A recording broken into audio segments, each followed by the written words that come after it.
Mister ரெடிஸ் மெய்யன்பர்களுக்கு உங்கள் பாரம்பரிய வைத்தியர் உங்கள் ராஜசூரியன். அற்புதம் ஆனந்தம் மெய்யன்பர்களே. அதாவது வாழ்க்கையில கல்வி செல்வம், பொருள் செல்வம், புகழ் செல்வம், மனை அதாவது மண் செல்வம், இந்த மாதிரி எத்தனையோ செல்வங்கள், 16 வகை செல்வங்கள் சொல்லுவாங்க. 16 வகை. அதில் ஒரு வகை தான் குழந்தை செல்வம். இந்த குழந்தை செல்வம் என்பது இல்லாமல் தத்தளிக்கும் அந்த குடும்பங்களுக்காக இந்த பதிவு. மிஸ்டர் ரெடிஸுடைய தயவால் இந்த பதிவு ரொம்ப அற்புதமாக இன்றைக்கு உங்களுக்கு உங்கள் பார்வைக்கு இந்த காணொளி வருது. யாருமே கவலைப்பட வேண்டாம். குழந்தை இல்லைங்கிற ஏக்கம் உங்களுக்கு வர வேண்டாம். மிக சாதாரணமாக மிக எளிய முறையில் உங்களுக்கும் குழந்தை பேர் கிடைப்பதற்கான வாய்ப்புகள் நிரம்ப உண்டு. கவலைப்படாதீங்க. வேற ஒன்றும் இல்லை. உடல் கூறில் 72,000 நாடி. இந்த 72,000 நாடியில் குற்றம் ஏற்படாமல் இருக்கணும். 2வது 10 விதமான தசவாயு காற்று இருக்கு. வேற ஒன்றும் இல்லையா, அதாவது வாயு, பித்தம், கபம், இந்த 3 முக்கூட்டு நாடிகள் சரியாக இயங்க ஆரம்பிச்சுட்டா எல்லாமே சரியாக இயங்கும். இவ்வளவுதான் விஷயமே.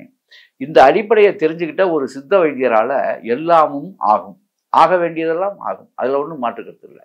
அந்த அடிப்படையில் தான் இந்த சித்த புருஷர்கள், நம்முடைய 18 சித்த புருஷர்கள் நமக்காக வழங்கிய கொடை தான் சித்த வைத்தியம். அந்த வைத்தியத்திலிருந்து தான் நம்ம இப்போ முறையாக பாரம்பரிய முறையில் உங்களுக்கு நான் வைத்தியம் சொல்ல போகிறேன். கேட்டுக்குங்க. அதாவது பெண்ணா இருந்தால் சினை முட்டை, கர்ப்பப்பை கோளாறு, கர்ப்பப்பையில் கட்டி, இந்த மாதிரி சில சுரோனித. இன்னொரு விஷயம், பெண்களுக்கு உடலுறவு காலங்களில் சுரோனித நீர் வெளிப்படணும். அப்படி இல்லைன்னா உங்களுக்கு ஆரோக்கியம் குறையிறதாக நீங்கள் நினைக்கணும். இந்த காணொளி பார்த்துட்டு இருக்க எல்லா விதமான பெண்களும் முதல்ல நீங்கள் இந்த முடிவுக்கு வந்துருங்க. படுக்கை அறையில் தாம்பத்திய உறவில் ஈடுபடும் பொழுது உங்களுக்கு சுரோனித நீர் என்பது வராமல் நீங்கள் உடலுறவு மேற்கொள்வீர்களே ஆனால் ஆரோக்கியம் தடைபடுவதாகவும், ஆரோக்கியம் உங்கள் உடலில் போதிய ஆரோக்கியம் இல்லை என்றும் நீங்கள் பொருள் கொள்ள வேண்டும். கண்டிப்பாக இது உண்மையிலும் பேருண்மை. அதாவது இது பெண் மலட்டுத்தனம் என்று கூட சொல்லலாம். இதுக்கு ஒரு பேர் வைக்கலாம். சரியா? பெண் மலடு அப்படின்னு. அது ஏன்னா முழுமையான இன்பத்தை நீங்க அடைய முடியாது. அந்த மாதிரி இருக்கும் பட்சத்துல ஆணுக்கும் அதே நிலைதான். இப்போ விந்தணு குற்றம், விந்து முந்தல் குற்றம்லாம் எப்படி ஆண்மகனை ஆண்களுக்கு சொல்றாங்களோ அது மாதிரி பெண்களுக்கும் இந்த மாதிரி குற்றங்கள் இருந்தால் இது களையப்படணும் முதல்ல. இதை பத்தி யாரும் பேசுறதே இல்லை. அதனால நான் பேசுறேன். இதுவும் ரொம்ப மிக முக்கியம். ஒரு ஆண்மகனுடைய ஒரு ஆற்றல் அந்த இடத்துல உடலுறவு மேம்பாடு என்று நாம் பேசும் பொழுது பெண்களுடைய பெண்மைத்தனமும் சிறப்பாக இயங்கினால் மட்டும்தான் இவனும் சிறப்பாக இயங்க முடியும். அது நல்லா புரிஞ்சுங்க. அங்கே வறட்சி தன்மை நிலவுமையானால் கண்டிப்பாக அந்த உடலுறவு இன்பமாக இருக்காது. அதை நீங்க முதல்ல புரிஞ்சுக்கணும். இதெல்லாம் நாம் சத்தியமிட்டு சொல்கின்ற உண்மையான மருத்துவ பயன்கள் நான் புரிஞ்சுக்கணும். அப்ப திருத்தங்களாக நீங்க அதை எடுத்துக்கணும். இப்போ நான் விஷயத்துக்கு வந்துடுறேன். இப்போ அந்த மாதிரி தன்மையெல்லாம் மாறணும். மாறி இயற்கை நீங்க உடல் கூறு சரியா இருந்தாலே எல்லாமே உள்ள கூறு சரியா இருக்கும். அப்ப உடல் கூறு முதல்ல சரியா நீங்க வச்சுக்க பழகணும். அதுக்கு தான்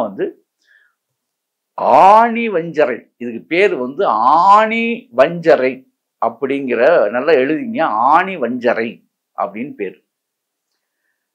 இந்த ஆணி வஞ்சரை மருந்தை கண்டிப்பாக, ஆணி வஞ்சரை என்பதுல 6 விதமான மூலிகை பொருள்கள் இருக்கு. அப்ப மூலிகை பொருள் என்ன சார்? மூலிகை செடியினுடைய வேர்களைத்தான் சொல்றோம். அப்ப 6 வகையான மூலிகை செடியுடைய வேர் என்ன, அது நீங்களே எடுத்து தயார் பண்ணுறதுனாலும் பண்ணிக்கலாம். கிடைக்காதவர்கள் நீங்க தாராளமா மருத்துவரை தொடர்பு கொள்ளலாம், தப்பு இல்லை. அப்ப ஆணி வஞ்சரை செடி, அந்த ஆணி வஞ்சரை சூரணம் எப்படி தயாரிக்கிறது? ஆணி வஞ்சரைன்னு பேர் இருக்கு. அப்ப அந்த ஆணி வஞ்சரை செடி எப்படி தயார் பண்றது அப்படின்னா, ஒன்றும் இல்லை, பனங்கிழங்கு இருக்கு பார்த்தீங்களா? பனங்கிழங்கு, அது பனம் மரத்துல மட்டும் வேருக்கு பதிலாக அது கிழங்கே பயன்படுது, மருத்துவ குணம் உள்ளது. இந்த பனங்கிழங்கு வேற எடுத்து நல்லா பதப்படுத்தி நல்லா வேக விட்டு, காய விட்டு காய வைக்கணும், நல்லா காய வச்சு அதை பவுடர் ஆக்கணும். பனங்கிழங்கு பொடியாக்கணும். பனங்கிழங்கு பொடி ஒரு 100 கிராம்னு வச்சுக்கோங்க, ஒரு பேச்சுக்கு சொல்கிறேன். அதை நீங்கள் 1/2 கிலோ கூட தயார் பண்ணிங்க, தப்பு இல்லை. 100 கிராம் பனங்கிழங்கு பொடி. அதே மாதிரி 100 கிராம் எடுத்துக்கும் பொழுது இப்போ நல்லா புரிஞ்சுங்க, அரச மரத்துடைய வேர் பொடி. அரச மரம் இருக்குல்ல, வேற ஒன்றும் இல்லை, எல்லா பக்கமும் கிடைக்கும். அரச மரத்துடைய வேர்ல இருந்து பொடி தயார் பண்ணணும். 100 கிராம் பொடி தயார் பண்ணிங்க. பனங்கிழங்கு பொடி 100 கிராம், அரச மரத்துடைய வேர் பொடி 100 கிராம், பூவரச மரத்துடைய வேர் பொடி 100 கிராம், வேப்ப மரத்துடைய வேர் பொடி 100 கிராம், அதே போல நம்ம அத்தி மரத்துடைய வேர் பொடி 100 கிராம், அதே போல தென்னை மரத்துல வந்து குருத்து இருக்கும், மேல தென்னை குருத்து துவர்ப்பா இருக்கும், பார்த்தீங்கன்னா தெரியும். அந்த தென்னங்குருத்தை வந்து எடுத்து காய வச்சு தூள் பண்ணி, அது நல்லா காஞ்சிடும், சருகா காஞ்சிடும். அதை எடுத்து பதப்படுத்தி தூள்படுத்தணும், அவ்வளவுதான். இந்த சரக்குகளை 100 கிராம் அளவுக்கு சேர்த்துக்கணும். எல்லாமே சம அளவு. 1/2 கிலோ, இதுல 1/2 கிலோ போட்டீங்கன்னா நீங்க எல்லாமே 1/2 கிலோ, இதுல 100 கிராம்னா அதுல 100 கிராம், 100 கிராம் எல்லாமே சம எடை எடுத்து காய வச்சிடணும். எல்லாமே காயணும், முருகலா காஞ்சிட்டு அதுக்கு பிறகு தூள் பண்ணி எல்லாம் ஒண்ணு சேர்த்தணும். இதுதான் சூரணம். இப்ப ஆணிவஞ்சரை சூரணம் என்பது அபூர்வமானது. நான் பேசியது வேண்டுமானால் சாதாரணமாக ஒரு நிமிஷத்துல நான் பேசியிருக்கலாம். இது மிகவும் அபூர்வமான ஒரு கலவை. இந்த அபூர்வமான கலவை என்ன செய்யுது அப்படின்னா, பெண்களுக்கு இளமை ததும்புகிற தன்மையை கொடுக்கிறது. 50 வயதிலும் கூட அவர்களுக்கு நரைதிரை மூப்பை தூக்குகிறது, தளர்ச்சியை மாற்றுகிறது, அவங்களுடைய உடலை கட்டுக்கோப்பாக வைத்திருக்க உதவுகிறது. இதெல்லாம் பெண்களுக்கான ஒரு சிறந்த ஒரு அற்புதமான ஆணிவஞ்சரை. அவ்வளவு அற்புதங்கள் செய்யும்.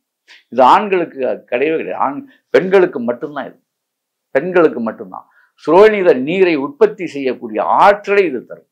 அப்ப காம இன்பத்தை அதிகரிக்க செய்வதற்கும், அது மட்டும் இல்ல அவங்களுடைய கண்ணொளி, அதாவது பெண்களுக்கான கண்கள் சிறப்பாக மின்னி மிளிர்கின்ற அந்த புலக்கண்களை உருவாக்குவதற்கும் இந்த பொடி ஆணிவஞ்சரை பொடி பயன்படுகிறது. இந்த ஆணிவஞ்சரை பொடி சரியாக நீங்கள் சுத்தமா செஞ்சுக்கிட்டீங்கன்னா எங்களை போன்ற மருத்துவரிடம் நீங்க தேடி வந்து வாங்க வேண்டிய அவசியம் இல்லை. இந்த ஆணிவஞ்சரையை முறையாக பால்ல தினமும் படுக்கைக்கு முன்னாக பால்ல சாப்பிடணும், காலையில வெந்நீர்ல சாப்பிடணும். நல்லா புரிஞ்சுக்கணும். காலை வெந்நீரில் 1 ஸ்பூன், காலை வெந்நீரில் 200 ml தண்ணியில சாப்பிடணும். இரவு 200 ml பால்ல, பசும்பால்ல இரவு சாப்பிடணும். காய்ச்சிய பால்லேயே சாப்பிடலாம். இது மாதிரி மட்டும் 2 வேளை மட்டுமே நீங்க சாப்பிட்டுட்டு மாமிச உணவுகளை அகற்றி விட வேண்டும். பத்தியம் மாமிச உணவுகளை அகற்றிடணும். எந்த காரணத்தை முன்னிட்டும் நீங்க மண்ணுக்கு கீழே விளையிற பொருட்களை சாப்பிடக்கூடாது. அந்த ஒரு 48 நாளைக்கு உடல் மாற்றம் ஏற்படும், தேஜஸ் ஏற்படும், ஒரு சேஞ்சஸ் இருக்கும். எதுவுமே நீங்க அலட்டிக்க வேண்டிய அவசியமே இல்லை. இதுல அதிகமா நீங்க வந்து சைவ உணவுகளை மட்டுமே மேற்கொள்ளணும். அதாவது மீன் மானு அப்படின்லாம் தேடி ஓட வேண்டாம். தேனு பால் இந்த மாதிரி தேடுங்க, உடம்பு அப்படி இருக்கும். அதே மாதிரி கெட்டி தயிரை சாப்பிடாதீங்க தயவு செஞ்சு. மற்றபடி காய்கறிகள் வசதி என்ன வேணாடுங்க. நெய் சாப்பாட்டில் அவசியமாக நெய் சேர்க்க வேண்டும் நண்பர்கள், புரியுதா? மகளிர்கள் எல்லாருமே இந்த பொடி எடுக்கும்போது, ஆணிவஞ்சரை பொடி எடுக்கும் பொழுது நீங்கள் நெய் சேர்த்து கொள்ள வேண்டும் 3 வேளையுமே. சார் நாங்களாம் ரொம்ப குண்டா இருக்கனே சார், அதெல்லாம் இல்லை. நீங்க நெய்க்கு அதுக்கு சம்பந்தமே கிடையாது. அந்த ஆணிவஞ்சரை ரொம்ப குண்டா இருந்தீங்கன்னா அதை கூட மாற்றும். அது அதான் சொன்னேன், கட்டுக்கோப்பா உடம்ப கொண்டாந்துடும், அதெல்லாம் செய்யும். ஆகவே இப்படி செஞ்சீங்க. இப்ப இந்த ஆணிவஞ்சரை பெண்கள் மட்டும்தான் பயன்படுத்தணும். பெண்களுக்கான ஒரு சிறந்த அரிய வகை மருந்து இது. அது மட்டும் இல்லை, உங்களுக்கு வந்து எவ்வளவு இந்த காலம் எவ்வளவு வயசானாலும் மூட்டு வலியை உருவாக்காது. இந்த மருந்தை முன்கூட்டியே சின்ன வயசுல நீங்க எடுத்துட்டீங்கன்னு வச்சுங்களேன். இப்ப இளம் குமரிகள்லாம் இருக்கீங்க, நீங்கள்லாம் அந்த மருந்தை எடுத்துட்டீங்கன்னா எந்த வயசுல வேணா எடுக்கலாம். அதாவது வயதுக்கு வந்தவர்கள் தான் எடுக்கணும். வயசுக்கு வராத பெண்கள் எடுக்கக்கூடாது. வயசுக்கு வந்த பிறகு தொடர்ந்து, அது வயதுக்கு வர பக்குவத்துல இருந்து ஏதாவது நாள் தள்ளி போகுது, வயசுக்கு இன்னும் வராம இருக்காங்கன்னு கஷ்டப்படுறீங்கன்னா அவர்களும் எடுக்கலாம். அதை அதாவது 10 வயதுக்கு அப்புறங்க, சாரி 12 வயதுல இருந்து நீங்க தொடர்ந்து எடுக்கலாம். யார் வேணாலும் எடுக்கலாம். வயசுக்கு வரலன்னா கூட 12 வயசு ஆகியும் வயசுக்கு வரலன்னு வச்சுங்க, 13வது வயசுல தாராளமா எடுக்கலாம். இது எடுத்தா அந்த நோய் அதை கூட தீர்த்து வைக்கும். ஆக இது ஒரு அற்புதமான ஒரு மகா மருந்து. ஆகவே இதை பெண்கள் இப்படி செய்து அப்படி வாழுங்கள். அற்புதம், ஆனந்தம்.